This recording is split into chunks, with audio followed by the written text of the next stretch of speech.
Hello दोस्तों, मेरा नाम राहुल और आपका अपने चैनल टारगेट बोर्ड एग्जाम में फिर से बहुत बहुत स्वागत है। तो दोस्तों, जैसा कि आप जानते हैं कि आपका जो अर्धवार्षिक परीक्षा है वह स्टार्ट हो चुका है। लगभग सभी के यहाँ अर्धवार्षिक परीक्षा होने लगा है। अगर आपका अर्धवार्षिक परीक्षा नहीं हुआ है तो आप लोग इस वीडियो को ध्यान से देखिएगा, क्योंकि इस बार का देखिए आपका जो पैटर्न है वो बिल्कुल चेंज हो चुका है।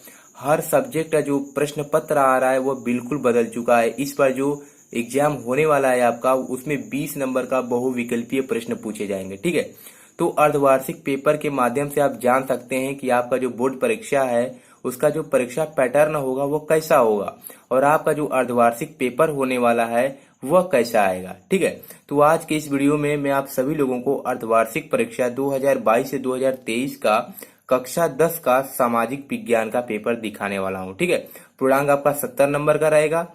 यहाँ पर देख सकते हैं नोट में दिया गया है, सभी प्रश्नों के उत्तर दें। प्रश्न संख्या 1 से 20 तक का उत्तर OMR सीट पर दीजिए। आपको एक OMR सीट दिया जाएगा, उस पर ही आपको उसमें गोले को भरना होगा। ठीक है, बोर्ड एग्जाम में भी आपको इसी तरह करना है।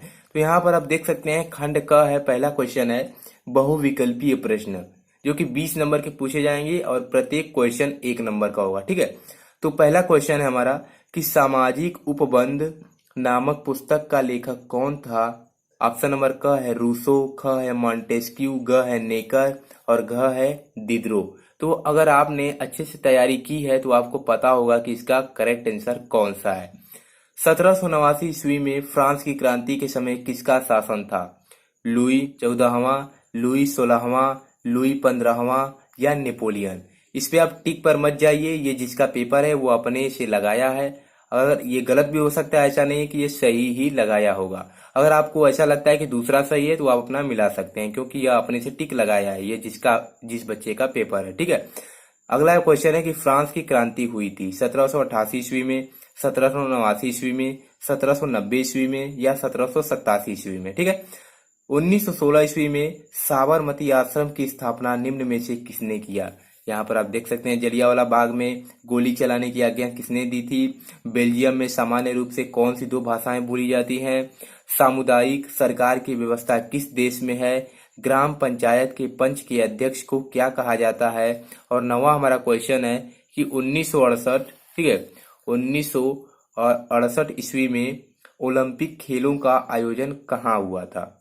क है लंदन में या पेरिस में या दिल्ली में या मैक्सिको में। ठीक है, अगला क्वेश्चन अब देख सकते हैं आप लोग। यहाँ पर 10वां क्वेश्चन है कि मैक्सिको ओलंपिक खेल में किन 2 खिलाड़ियों ने अमेरिका में चल रहे नस्लवाद का विरोध किया था। यहाँ पर ऑप्शंस दिए गए हैं, मार्शल और जॉन पीटर या रूजवेल्ट और मैकडोनाल्ड या टॉमी स्मिथ और जॉन कार्लोव या इटिसमस और मार्सिए। ठीक है, अगला क्वेश्चन है कि भूमि एक ... संसाधन है। ठीक है, 12वां क्वेश्चन है निम्न में से कौन सा अजैवीय संसाधन है। पंजाब में भूमि निम्नीकरण का प्रमुख कारण है। गेहूं, जौ, चना, मटर, सरसों प्रमुख फसल हैं। आपको बताना है कौन सा फसल है, खरीफ फसल है या रबी की फसल है या जायद की फसल है या इनमें से कोई नहीं है। ठीक है, कपास की कृषि के लिए सबसे उचित जो मुद्रा है आपको बताना है। निम्न में से एक रेशेदार फसल है। भारत में निम्न में से सर्वाधिक चाय उत्पादक राज्य है। विश्व बैंक की विश्व विकास रिपोर्ट 2019 के अनुसार समृद्ध देश में प्रति व्यक्ति प्रति वर्ष आय है। निम्न में से किस देश का मानव विकास सूचकांक 2016 के अनुसार भारत से अधिक ऊंचा है। ठीक है, और 20वां जो हमारा लास्ट बहुविकल्पीय क्वेश्चन है कि भारत में सर्वाधिक साक्षर राज्य हैं, उत्तर प्रदेश या बिहार या पंजाब या केरल। तो ऐसे ही आपके बोर्ड एग्जाम में भी 20 नंबर के जो क्वेश्चन होंगे वो बहुविकल्पीय पूछे जाएंगे। ठीक है, अब यहाँ पर आप देख सकते हैं लघु उत्तरीय प्रश्न, जो कि आपको 80 शब्दों में लिखना है। इटली के एकीकरण में महत्वपूर्ण भूमिका निभाने वाले 3 नेताओं के बारे में लिखिए, अथवा महात्मा गांधी की नमक यात्रा का संक्षेप में वर्णन कीजिए। 4 नंबर का क्वेश्चन है। अगला क्वेश्चन है संघवाद क्या है, इसकी प्रमुख विशेषताएं लिखिए, अथवा सामाजिक विभाजन से क्या आशय है। ठीक है, तो ये सभी लघु उत्तरीय क्वेश्चन थे। अब आता है दीर्घ उत्तरीय प्रश्न, जो कि 150 शब्दों में लिखना है। 6 नंबर का यह क्वेश्चन पूछा जाएगा।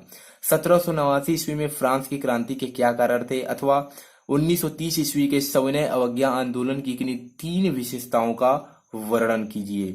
चौथा क्वेश्चन है लोकतंत्र में सामाजिक विभाजनों की राजनीति का परिणाम बताइए, अथवा श्रीलंका में सत्ता की भागीदारी पर संक्षिप्त विवरण दीजिए। अब यहाँ से 10 नंबर का जो आपसे क्वेश्चन पूछा जाता है वो मानचित्र से पूछा जाता है, जिसमें 5 नंबर आपको इतिहास से पूछा जाता है और 5 नंबर भूगोल से। तो यहाँ पर पहला क्वेश्चन पूछा गया है कि वह स्थान जहां अंग्रेजों ने अपनी पहली राजधानी बनाई।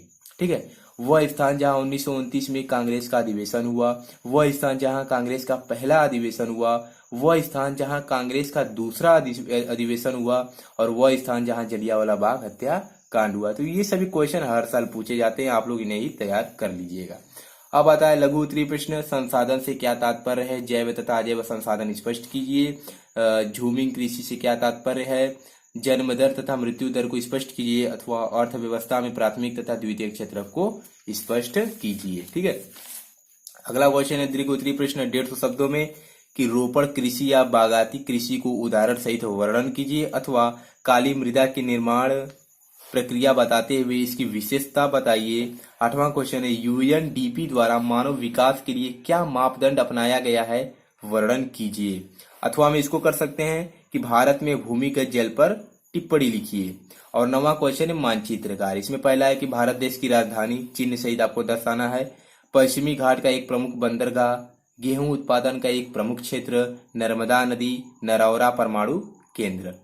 ठीक है, तो आपका जो बोर्ड एग्जाम भी होगा वो ऐसा ही पैटर्न होगा। ठीक है, उसका जो पेपर का पैटर्न होगा वो ऐसा ही रहने वाला है। 20 नंबर का बहुविकल्पीय प्रश्न पूछा जाएगा। और अगर अभी तक आपका अर्धवार्षिक पेपर नहीं हुआ है तो इस पेपर को आप सॉल्व करने की कोशिश कीजिएगा, क्योंकि ऐसा ही पेपर आपके अर्धवार्षिक पेपर में पूछा जाएगा। ठीक है, ऐसे ही क्वेश्चंस पूछे जाएंगे। ठीक है, चलिए मिलते हैं नेक्स्ट वीडियो।